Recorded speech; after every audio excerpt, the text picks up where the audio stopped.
Potřeboval jsem si vydechnout. Chrissy, děti tě chtějí vidět, je to už 9 měsíců.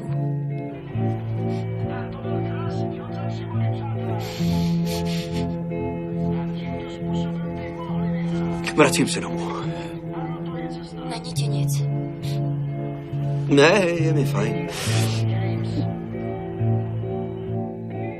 Vrať se domů, lásko, ano. Víš, že nám moc chybíš. Dobře.